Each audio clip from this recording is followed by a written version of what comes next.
வணக்கம் நண்பர்களே, உங்கள் நண்பன் ராகுல் காந்தி ஆஜிகே, இந்துஸ்தான் ஜனதா கட்சியின் தேசிய அமைப்பாளர் தென்மண்டல தலைவர். எல்லாம் நல்லா இருக்கீங்களா?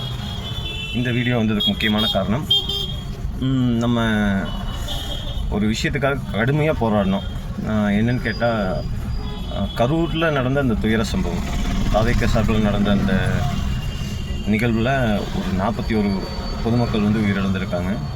200க்கும் மேற்பட்ட நபர்கள் காயங்களுடன் அடிக்கப்பட்டாங்க. ஸோ இது சம்மந்தமாக நம்ம சட்ட போராட்டம்ங்கிற அந்த ஒரு விஷயத்தை எடுத்து செயல்பட்டு இருந்தோம். என்னடா திடீர்னு நம்ம சட்ட போராட்டம் அப்படிங்கிற விஷயம் எல்லா கட்சியுமே தொடர்ந்து அந்த விஷயத்தில் அமைதியாக இருந்தது. இது வரைக்கும் அதுக்கு ஒரே ஒரு எஃப்ஐஆர், காவல்துறை சார்பில் பதிவான ஒரே ஒரு எஃப்ஐஆர்.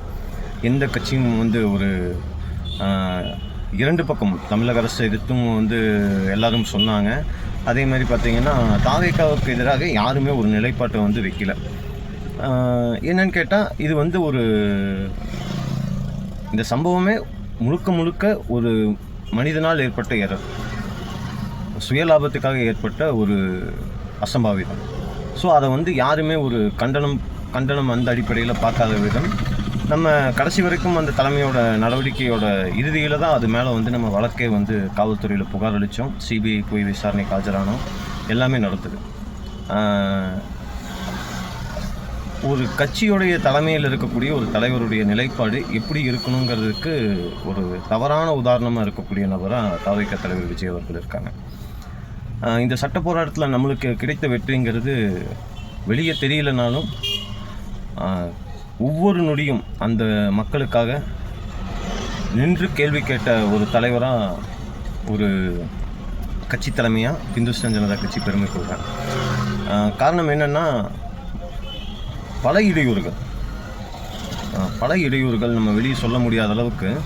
ஏன்னா காவல்துறையில் இருக்கிற நண்பர்களும் சில பேர் நம்மளுக்கு அதுக்கு உதவி செஞ்சாங்க, இல்லைன்னு சொல்ல. பட் இருப்பினும் அந்த தலைமையில் இருக்கக்கூடிய தலைவரை எதிர்த்து யாருமே ஒரு நிலைப்பாட்டை வைக்கக்கூடாதுங்கிற மாதிரி ஒரு வியூவை தமிழகத்தில் தொடர்ந்து தமிழக அரசு, திமுகவும் தாவேகாவை சார்ந்த செய்தி ஊடகங்கள், பிற அஇஅதிமுக, பாஜக எல்லா கட்சிகளும் அதற்கு எதிரான ஒரு நிலைப்பாட்டை கொண்டு வரக்கூடாதுங்கிறதுல உறுதியமாக இருக்காங்க. அது மக்களுடைய உயிரை ஒரு துச்சமாக நினைக்கக்கூடிய ஒரு வகையில் இருக்குது. ஏன்னா எஃப்ஐஆரில் நேம் ஆட் பண்ணுங்கன்னு நம்ம ஃபைட் பேக் பண்ணிகிட்டே இருந்தோம்.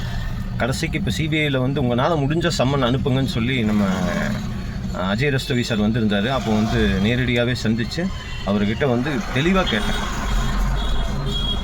அக்டோபர் 13 சிபிஐ கையில் விசாரணைக்கு இது வரைக்கும் அவருக்கு சம்மன் அனுப்பாத காரணம் என்னென்னு டிசம்பர் 3 கேள்வி கேட்டேன்.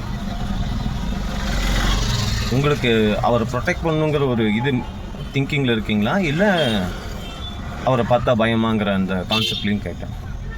கடைசியில் அவர் தெளிவாக சொன்னார், யங் மேன், கண்டிப்பாக அவருக்கு சம்மன் அனுப்புவோம், நீங்கள் கான்ஃபிடெண்ட்டாக போங்க, உங்கள் கம்ப்ளைண்ட் பெட்டிஷனை நீங்கள் கொடுங்க, அதன் மேலே நாங்கள் நடவடிக்கை எடுக்கிறோம், கண்டிப்பாக அவருக்கு சம்மன் அனுப்பப்படும் அப்படின்னு சொன்னார்.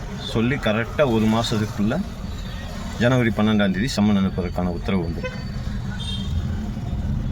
அது ஏன்னா சிபிஐ அதிகாரிகள் இங்கே விசாரணைக்கு அதிகாரிகளே ஒரு நிலைப்பாடு அவரை பாதுகாக்கக்கூடிய ஒரு வகையில் தான் இருந்தது. அவங்களுடைய ஆர்குமெண்ட் ஆச்சு. அப்புறம் அஜய் ரஸ்தோகி சார்கிட்ட தெளிவாக சொன்னேன். அந்த உச்ச நீதிமன்றத்துலேருந்து வந்த நீதியரசர்கிட்ட தெளிவாக சொன்னேன், இந்த மாதிரி விஷயங்க ஸோ இப்படி ஆகிருக்கு. இவரை தமிழக முதல்வர்லேருந்து எல்லாருமே அவரை பாதுகாக்கக்கூடிய வகையில் செயல்பட்டுருக்காங்க. மக்களுடைய உயிரிழப்புக்கான யார் காரணங்கிறத வெளிப்படைத்தன்மை இல்லாமல் செயல்படுறாங்க அப்படிங்கிறத தெளிவாக எக்ஸ்ப்ளனேஷன் கொடுத்ததுக்கப்புறம் நம்ம அந்த ரிக்வஸ்ட் ப்ரேஸ் பண்ணோம். அதுக்கான நடவடிக்கை இன்று நம்ம கண் முன்னாடி வந்திருக்கு. செய்தி ஊடகங்களில் வரல, அதிகமாக அதை பப்ளிசிட்டி பண்ணல. அதுக்குள்ளே ஜனநாயகன் அது இதுன்னு சொல்லி டைவெர்ட் ஆகிட்டாங்க. ஒரிஜினலாக இது உங்கள் நண்பன் ராகுல் காந்தி ஆஜிக்கு கிடைத்த மிகப்பெரிய ஒரு வெற்றி. கரூர் மக்களுக்கான நீதிக்கான அடுத்த கட்டம் நகர்வு தொடர்ந்தாச்சு. நீ சிபிஐ விசாரணையில் போய் தனியாக உட்கார்ந்து அதுக்கான பதில் சொல்லும்போது தான் அவருடைய அரசியலுடைய அதுன்னு சொல்லுவாங்க, அரசியலுடைய அடிப்படை அவருக்கு புரியும். அரசியல் சார்ந்த புரிதல் அவருக்கு தெளிவாக தெரியும். எனவே தாவேக தலைவர் கவனத்திற்கு பணம் மட்டும் இருந்தால் எல்லாத்துல வந்து எஸ்கேப் ஆயிடலான்னு தயவு செஞ்சு நினைக்காதீங்க. ஆளும் அரசு துணை இருந்தாலும் சரி, உங்களை சுற்றி மிகப்பெரிய கூட்டமே இருந்தாலும் சரி, ஒரு தனி மனிதன் நினைத்தால் கண்டிப்பாக அதற்கான நியதி கிடைக்கும், நீதி வெல்லும். விரைவில் இன்று உங்கள் கையில் சம்மன் இருக்கு, நாளைக்கு எஃப்ஐஆராக மாறும்.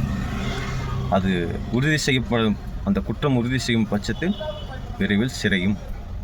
ஸோ கண்டிப்பாக அந்த உயிரிழந்த குழந்தைகளுக்காகவும் உயிரிழந்த இளைஞர்கள், வயதானவர்கள் எல்லாத்துக்காகவும் உங்கள் நண்பன் ராகுல் காந்தி கண்டிப்பாக அதற்கான நீதியை பெற்றுத் தருவேன். நன்றி, வணக்கம், ஜெய்ஹிந்த்.